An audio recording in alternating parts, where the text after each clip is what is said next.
The auction house on Frontier Station, Kepler, smelled like a mix of ozone and strange alien spices. Marcus Chen wiped his oil-stained hands on his work pants for the third time, wondering why he had decided to spend his rare day off in this crowded, noisy place. Around him, wealthy traders and collectors examined cages containing creatures from 100 different worlds. Marcus was just a mechanic. He fixed broken engines and patched hull breaches. He had no business being here among people who wore clothes that cost more than his monthly salary, but his neighbor had mentioned the auction, and Marcus had been curious. He had never seen so many alien species in one place before. Lot 73, the auctioneer announced, his voice booming through the translation devices everyone wore.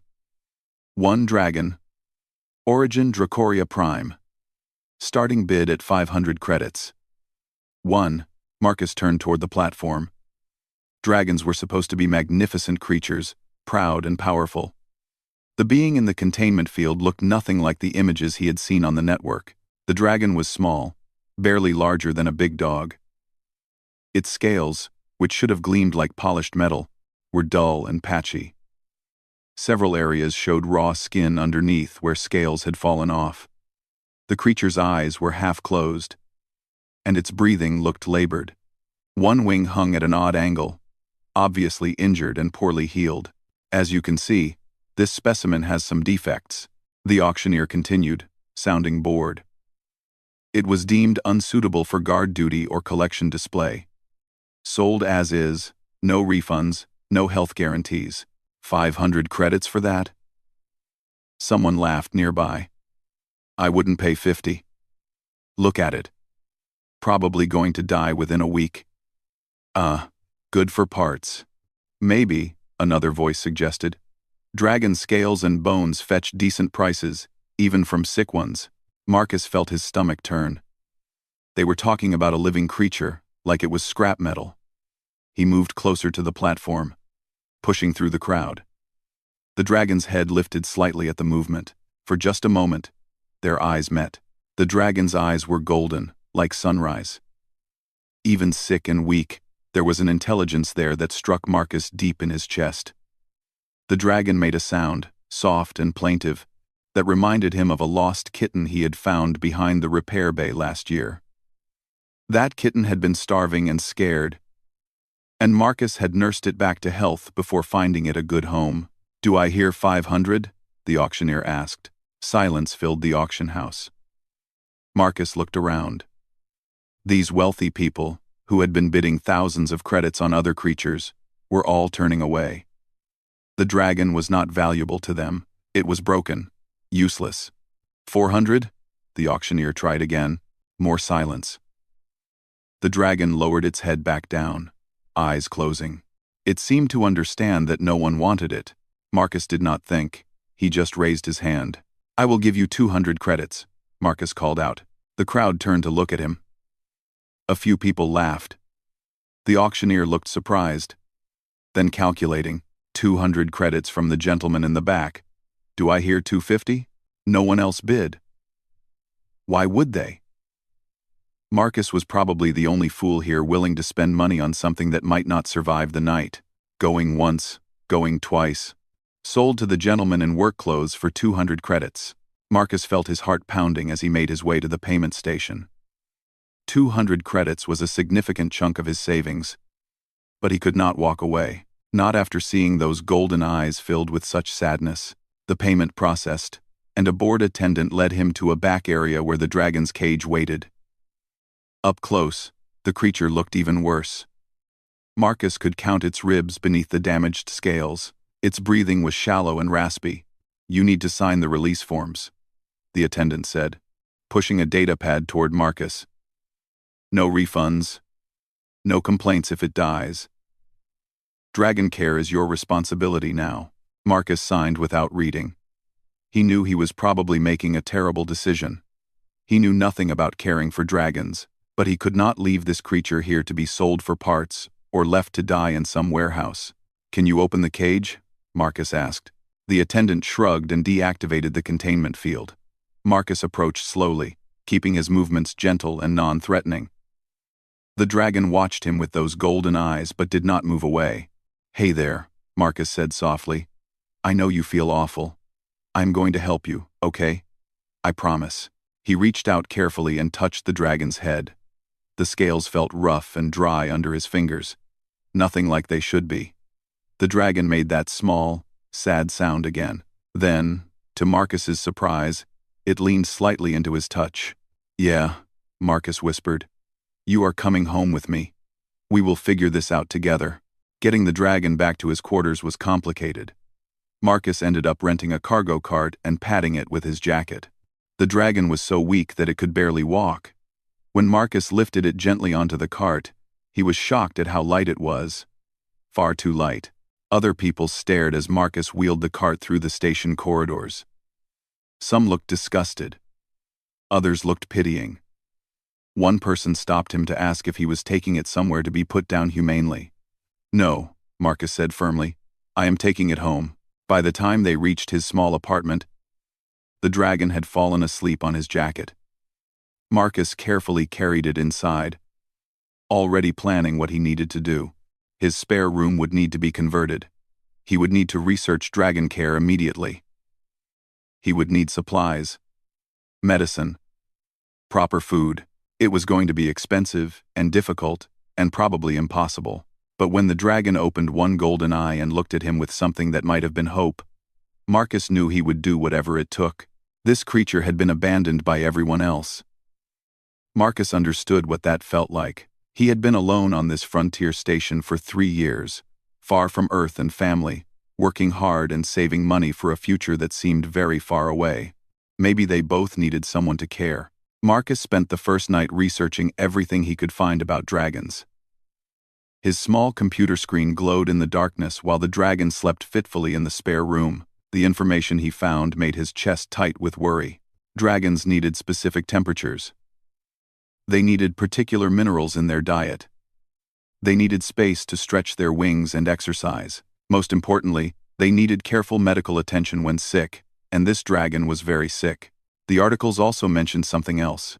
Dragons were incredibly intelligent, more so than most species gave them credit for. They formed deep emotional bonds and could suffer from loneliness and depression, just like humans could. As dawn light filtered through his small window, Marcus made a list. He would need heat lamps, special bedding, supplements, and medicine. His savings would take a serious hit, but there was no other choice. The dragon woke when Marcus entered the spare room. Its golden eyes tracked his movements with cautious awareness. "Good morning," Marcus said gently. "Okay." He had prepared a small bowl of protein paste mixed with water, the only thing he could find in his kitchen that might be suitable. The dragon sniffed it but turned away. "Please try to eat something," Marcus encouraged. "Just a little bit." The dragon made a low, rumbling sound that felt like disagreement. Marcus sat down on the floor, making himself less threatening. "I get it. You do not know me. You do not trust me yet. That is okay." He kept his voice calm and soft. "But I promise I am trying to help. I spent all night learning about dragons. Did you know your species can live for over 200 years? That is amazing." The dragon's ear flicked, as if listening. Marcus continued talking, sharing random facts he had learned, describing his work at the repair bay, telling stories about his life. After 20 minutes, the dragon slowly moved its head toward the bowl. It took one small, hesitant bite. Relief flooded through Marcus. "Good. That is good. Thank you for trying."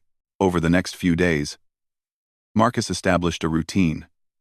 He would wake early, check on the dragon, prepare food, and talk softly while the creature ate tiny amounts. Then he would go to work at the repair bay, his mind constantly worried about the dragon alone in his apartment. During lunch breaks, he would rush home to check on things. His coworkers noticed the change. "You look exhausted, Marcus," his supervisor commented. "Everything okay?" "Just got a new pet," Marcus said, not mentioning what kind. "It needs a lot of care right now." He started calling the dragon Ember, after the small glowing coals that remained in a fire, because that is what the dragon reminded him of. Something that had almost gone out but still held a spark of life deep inside. Marcus used his mechanical skills in ways he never expected. He adapted a medical scanner from the repair bay to check Ember's vital signs. He modified a heating unit to maintain perfect temperature. He built a nebulizer from spare parts to help with Ember's breathing problems. The scale rot was the biggest concern. Marcus found a veterinary clinic 3 levels down that treated exotic species. The Vraxian doctor there looked skeptical when Marcus described his patient. "Dragon medicine is very expensive," the doctor warned, her 4 eyes blinking in sequence. "And treating scale rot requires weeks of consistent care.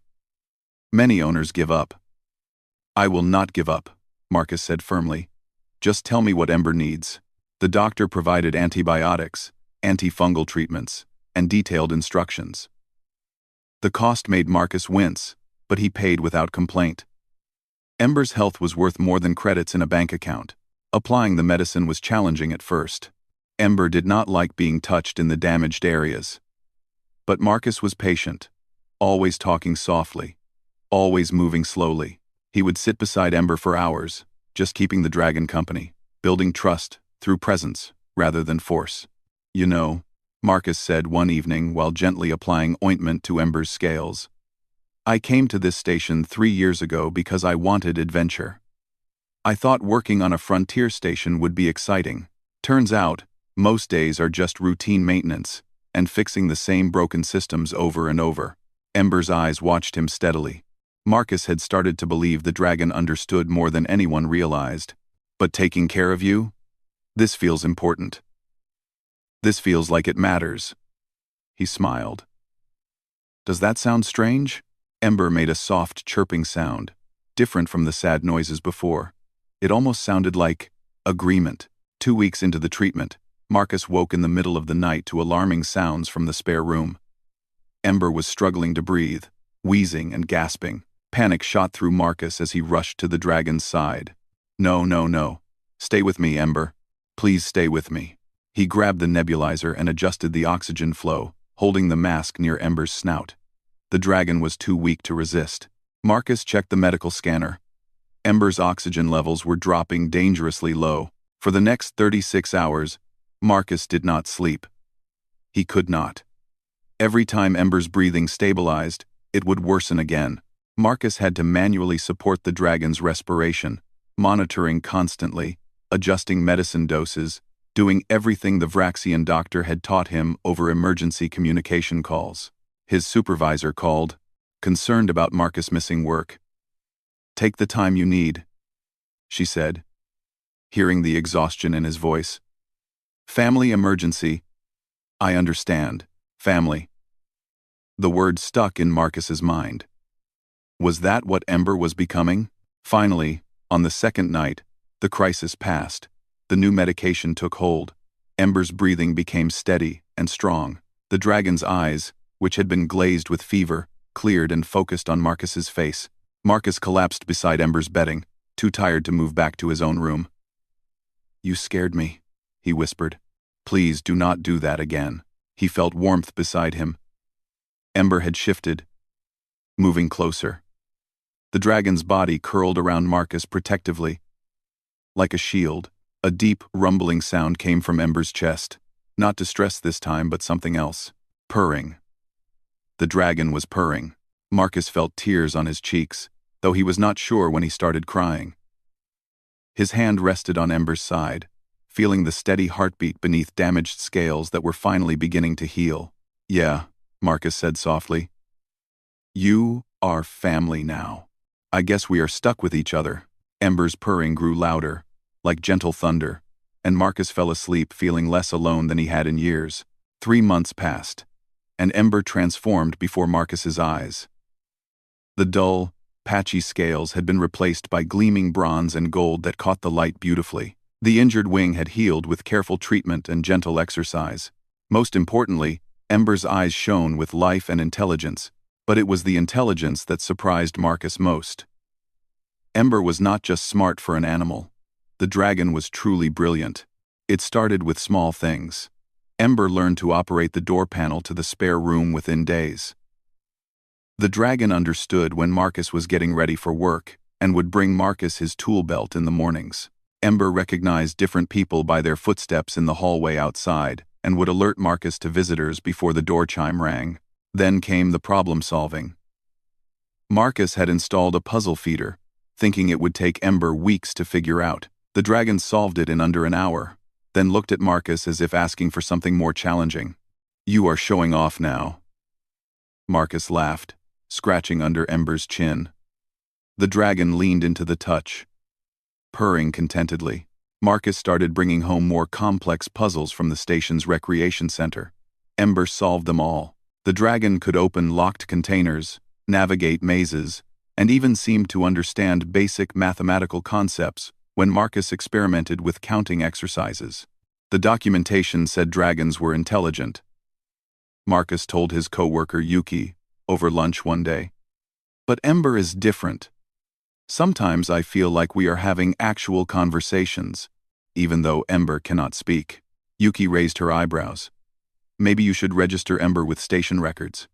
There are benefits for exotic pet owners, medical care subsidies, that kind of thing." Marcus hesitated. He had been avoiding official registration, worried that someone might question how a simple mechanic ended up with a dragon. But Yuki was right. The medical bills were adding up, and any help would be useful. That afternoon, Marcus submitted the registration forms with a photo of Ember sunbathing by the window, scales gleaming magnificently. He thought nothing more of it until 4 days later, when his door chime rang urgently at dawn. Marcus stumbled to the door, half asleep. Ember was instantly alert, positioning protectively between Marcus and the entrance. The visitor was a Dracorian, tall and elegant, with silver scales and formal diplomatic robes. His species were distant cousins to dragons, evolved along different paths, but sharing ancient ancestry. "Marcus Chen?" the Dracorian asked, his voice formal and controlled. "Yes? Can I help you? I am Ambassador Kelthrix of the Dracorian Diplomatic Corps. I need to inspect your dragon immediately. There has been a situation with the recent auction on this station, and we are investigating all dragon purchases." Marcus's stomach dropped. "Is something wrong? Is Ember illegal? That is what I am here to determine. May I enter?" Marcus stepped aside, and Ambassador Kelthrix entered the small apartment. His eyes immediately found Ember, who watched him with intense focus. The ambassador's entire body went rigid with shock. "Impossible," Kelthrix whispered. He moved closer, studying Ember with wide eyes. "May I examine the dragon more closely?" "Ember does not like strangers much," Marcus warned. "Let me help." Marcus knelt beside Ember, stroking the dragon's head reassuringly. "It is okay. He just wants to look at you." Ember tolerated the ambassador's examination, though the dragon pressed close to Marcus the entire time. Kelthrix checked Ember's scales, examined the pattern on the dragon's head, and studied the shape of Ember's claws with growing amazement. Finally, the ambassador stepped back. His face showed a mixture of shock, anger, and something that looked like grief. "Marcus Chen, do you understand what you have here? A dragon that was sick and needed help? This is not just any dragon. These scale patterns, the golden eyes, the bronze coloring with gold undertones. This is a royal lineage dragon from Dracoria Prime. These dragons are incredibly rare. They bond with our most important leaders and have abilities far beyond normal dragons." Marcus looked at Ember in surprise. "Royal?" But Ember was being sold for almost nothing. The auctioneer said Ember was defective. Kelthrix's expression darkened with fury. "Because someone stole a royal egg 5 years ago, we thought the hatchling was dead. Instead, it appears the egg was sold into illegal trafficking. The thieves likely thought they had a normal dragon egg. When the hatchling showed signs of higher intelligence, they probably panicked and dumped it into the general auction system to avoid investigation." The ambassador began pacing. "This is a diplomatic incident of the highest order. That auction house will face serious legal consequences. But right now, my concern is this dragon." He turned to Marcus. "Royal dragons bond for life with their chosen family. It is a sacred connection in our culture. Tell me, has this dragon bonded with you?"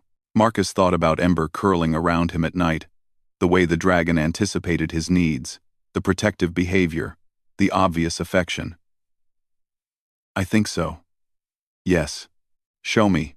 Marcus stood and walked toward the kitchen. Ember, stay. Ember remained in place but watched Marcus intently.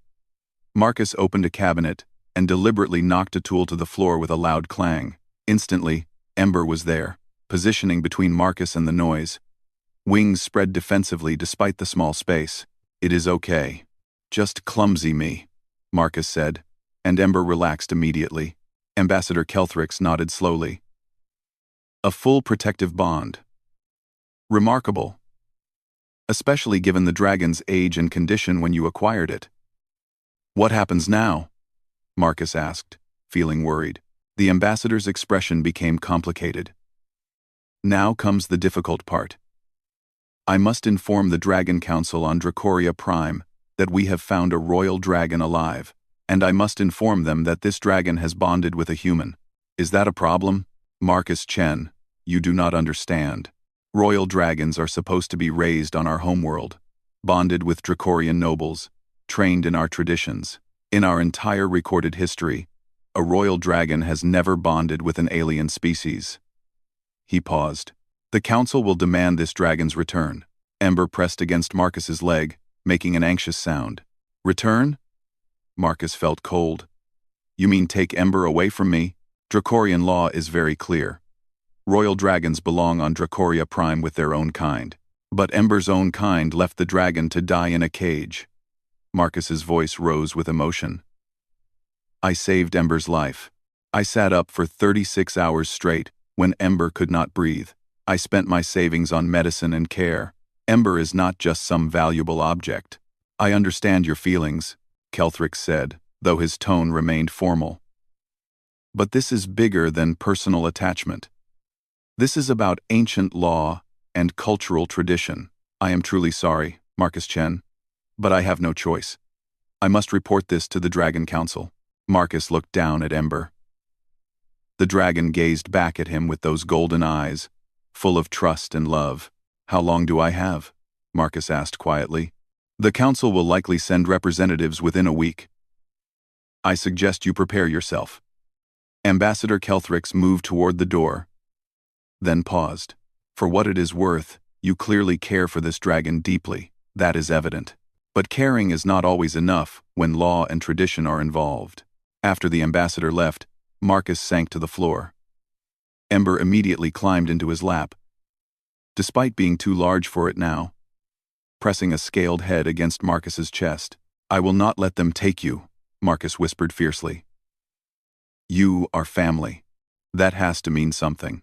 But even as he said it, Marcus wondered if love and loyalty would be enough against an entire civilization's laws.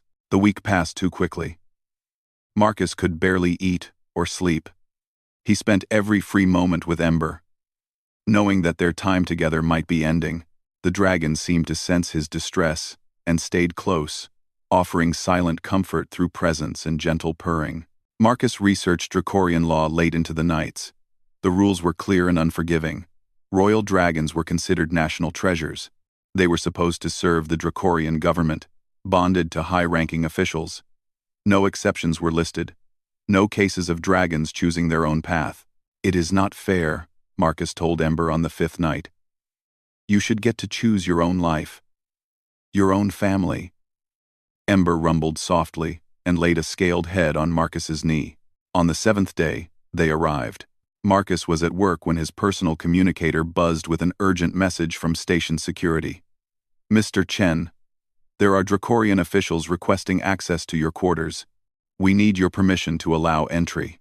I will be right there, Marcus responded, his heart pounding. Do not let anyone in until I arrive. He ran through the station corridors, ignoring the surprised looks from other workers. When he reached his apartment level, he found 3 Dracorian nobles waiting outside his door, flanked by 4 security personnel in ceremonial armor. Ambassador Kelthrix stood to the side, looking uncomfortable. The lead noble was an imposing female, with deep purple scales and eyes like chips of ice. She wore robes that marked her as someone of very high rank. Marcus Chen? Her voice was cold and commanding. That is me. Marcus stepped forward. placing himself between the Dracorians and his door. I am Council Member Vexera. We are here to reclaim the royal dragon that you have been keeping. We have legal authority and proper documentation. Please surrender the creature immediately. Ember is not a creature. Ember is a living being with feelings and thoughts. The dragon's name is irrelevant, Vexera said dismissively. It is Dracorian property by law and blood. We have brought a specialized containment team trained in handling royal dragons. You will be compensated fairly for your expenses and trouble. I do not want compensation. Ember is my family. Vexara's expression hardened. You are a human mechanic who happened to purchase stolen property. That does not give you rights over a royal dragon. Now step aside, or we will involve station security to force compliance. Marcus felt anger burning in his chest. You people discarded Ember like trash. That dragon was dying when I found it. Starving, sick, covered in infected wounds. Where were you then? We were searching for a lost egg, not a nearly grown dragon in an illegal auction, Vexera snapped. The thieves hid their crime well. That does not change the law. Then your law is wrong. Ambassador Kelthrick stepped forward. Please, both of you. There must be a way to resolve this peacefully. The resolution is simple, Vexera said. The dragon returns to Dracoria Prime, where it belongs. Let me at least say goodbye, Marcus said, his voice breaking slightly. Please. Just let me explain to Ember what is happening. Vexera hesitated, then nodded curtly. You have 5 minutes. Then we are taking the dragon, with or without your cooperation. Marcus unlocked his door with shaking hands. Inside, Ember was waiting, clearly agitated by the voices in the hallway. The dragon rushed to Marcus, sniffing him anxiously to make sure he was unharmed. They want to take you away, Marcus said softly, kneeling to be eye level with Ember. They say you have to go back to their world because of laws and traditions. I tried to fight it, but I do not have the power to stop them. Ember's eyes widened with understanding and fear. The dragon pressed against Marcus, making distressed sounds. I know. I do not want this either. But they have the law on their side. The Dracorians entered the apartment. Vexera gestured to her security team. Activate the containment field and prepare for transport. 2 guards moved forward with a specialized device. But as they approached, Ember did something Marcus had never seen before. The dragon's body began to glow with an inner light. Heat radiated outward in waves. Stay back. Ember's voice suddenly filled the room, not spoken aloud, but resonating in everyone's minds through telepathy. I will not go. Everyone froze in shock.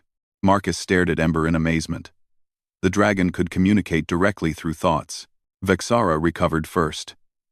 The dragon has awakened its telepathic abilities.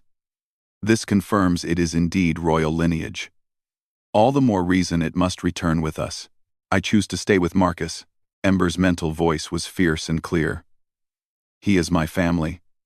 He saved me when no one else cared. He sat with me through pain and sickness.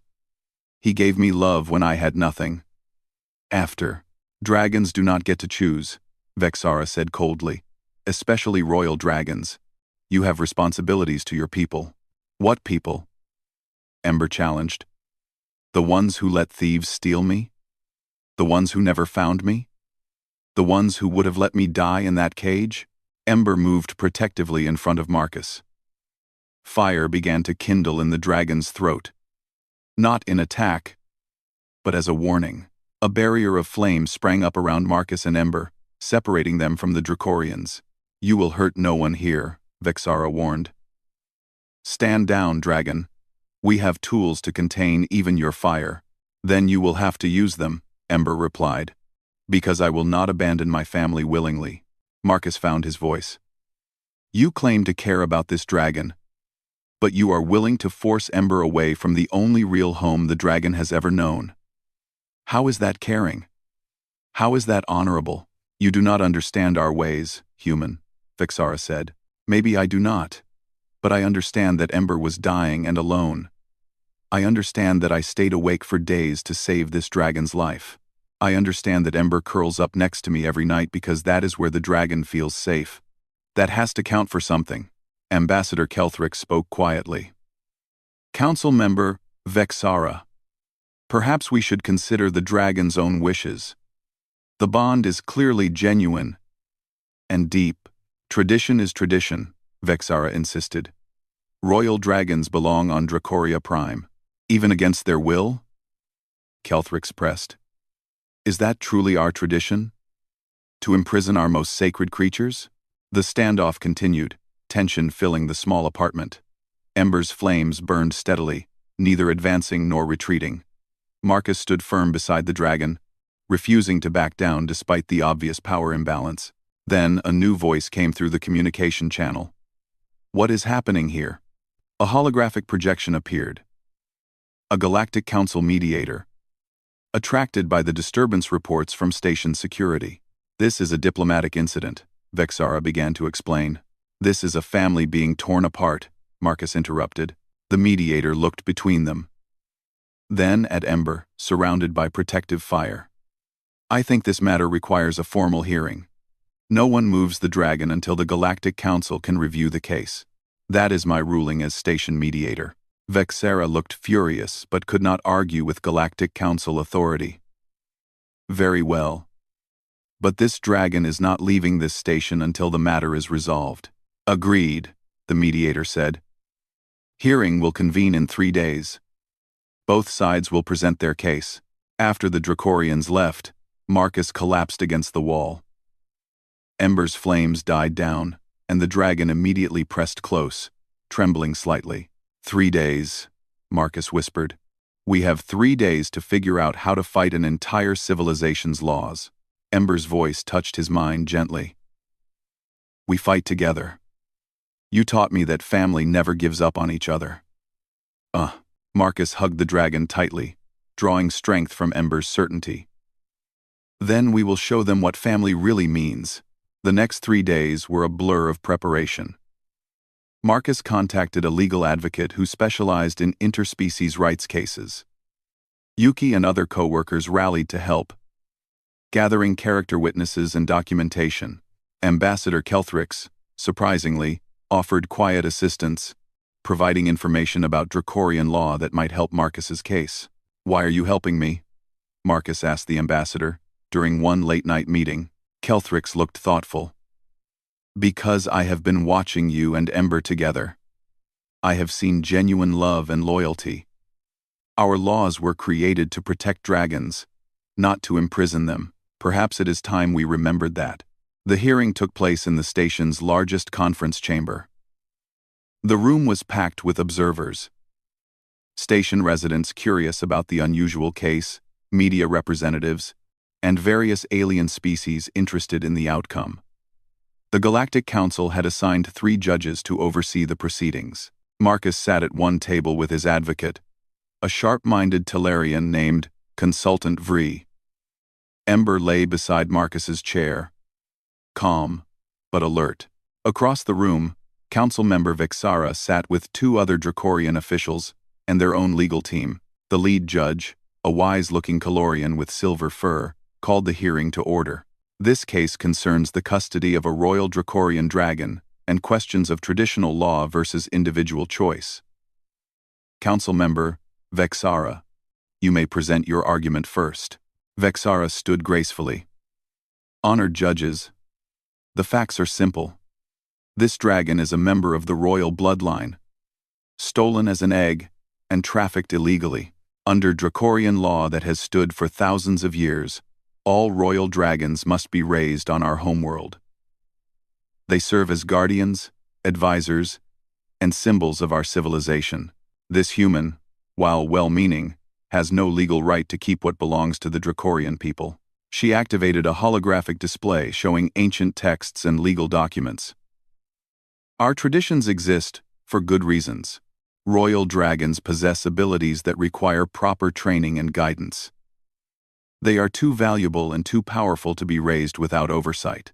Vexara paused, her expression softening slightly. We acknowledge that Marcus Chen saved this dragon's life. We are grateful for his care. But gratitude does not supersede law.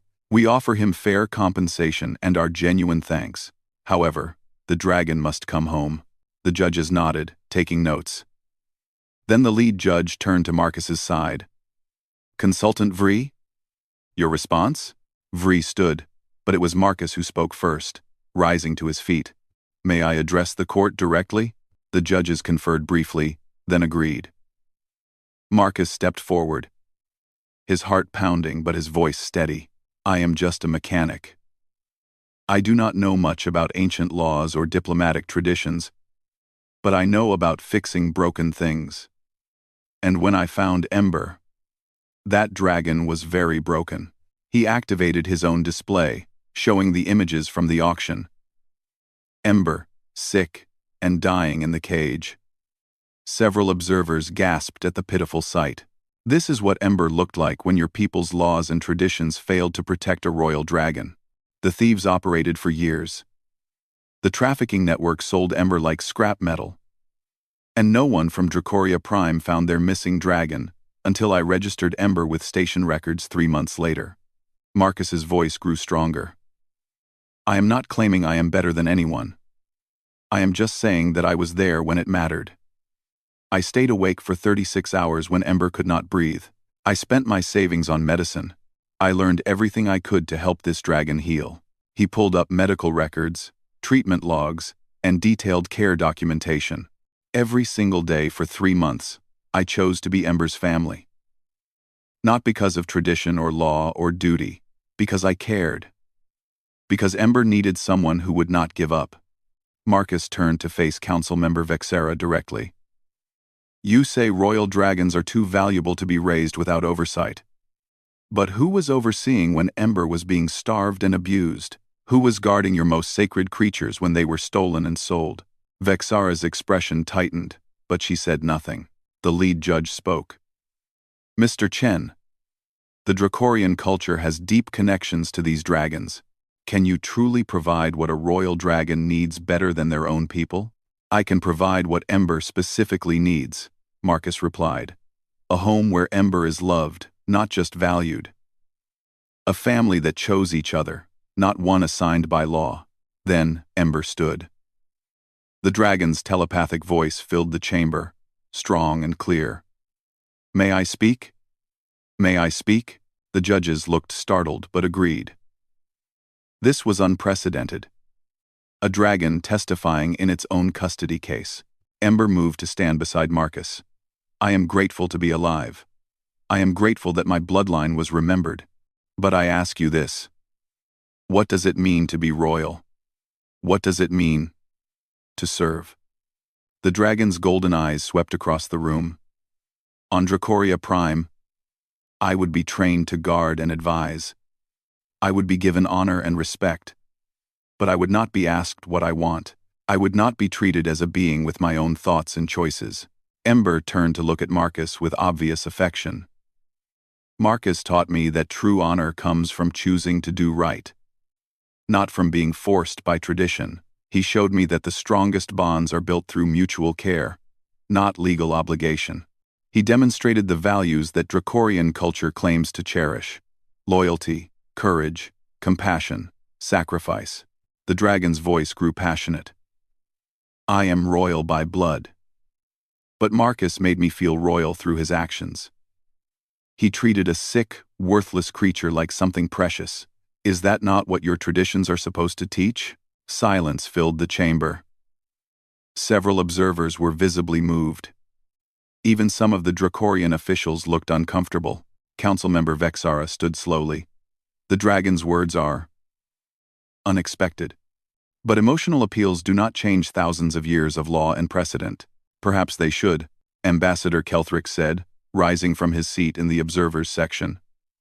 Council member, with respect, I have witnessed something remarkable here. This human showed our values better than we did ourselves. Maybe our laws need to evolve. The judges conferred quietly among themselves for several long minutes. Finally, the lead judge spoke. This case has presented us with a unique situation. Traditional law conflicts with individual rights and demonstrated bonds. We cannot make this decision lightly. The judge looked at Ember. Dragon, you possess the mental capacity to make informed choices. You understand what you would gain and lose in either outcome. We ask you directly. What is your choice? Ember did not hesitate. I choose Marcus. I choose the family we built together. I choose love over law. The lead judge nodded slowly. Then our ruling is this. Ember may remain with Marcus Chen, who will be recognized as the dragon's legal guardian under Galactic Council law. However, Ember must also maintain connection with Dracorian culture through regular communication and voluntary visits. The judge turned to Vexara. Council member, this case has revealed serious failures in how your people protect royal dragons. We recommend comprehensive review of your trafficking prevention and recovery systems. Perhaps focus less on controlling where dragons belong, and more on ensuring they are safe wherever they are. Vexara looked like she wanted to argue but finally bowed her head in acceptance. The Dragon Council will consider these recommendations. Furthermore, the judge continued, we are establishing new precedent. Dragons, regardless of bloodline, have the right to choose their own bonds and families. Species, tradition, and social status cannot override this fundamental right to self-determination. The chamber erupted in discussion. Marcus felt his knees go weak with relief. Ember pressed against him, purring loudly enough for everyone to hear. In the following weeks, the story of Marcus and Ember spread across the galaxy. Other dragons who had been forced into unwanted situations began requesting similar rights. The Dracorian government, embarrassed by the revelations of their trafficking failures, implemented major reforms. Council member Vexara, to her credit, personally funded an investigation that shut down 3 major trafficking networks. She also established a fund to help dragons in crisis, named in Ember's honor. Marcus returned to his work at the repair bay, but now Ember came with him. The dragon proved incredibly helpful, using heat breath for welding and problem-solving skills for complex repairs. They became a team in every sense. Ambassador Kelthrix visited regularly, teaching Ember about Dracorian history and culture, not as obligation, but as gift. Ember learned about royal heritage while staying firmly rooted in the family built with Marcus. One evening, 6 months after the hearing, Marcus sat in his apartment with Ember curled beside him. The dragon was larger now, healthier and stronger than ever, scales gleaming magnificently. Do you ever regret choosing me? Marcus asked quietly. You could have had a palace on Dracoria Prime. Honor, respect, luxury. Ember's telepathic voice was warm with affection. I have honor in being chosen by you. I have respect in our partnership. I have luxury in having a family who loves me. What more could any dragon want? Marcus smiled and scratched under Ember's chin. We did something pretty amazing, didn't we? Changed some laws, helped other dragons. We showed the galaxy that family is not about species or tradition or law, Ember replied. It is about choice, about showing up when it matters, about love. Outside their window, ships came and went from the station, carrying beings from countless worlds. But inside that small apartment, a human and a dragon had built something that transcended all boundaries. A home, a family, and a bond that would last a lifetime.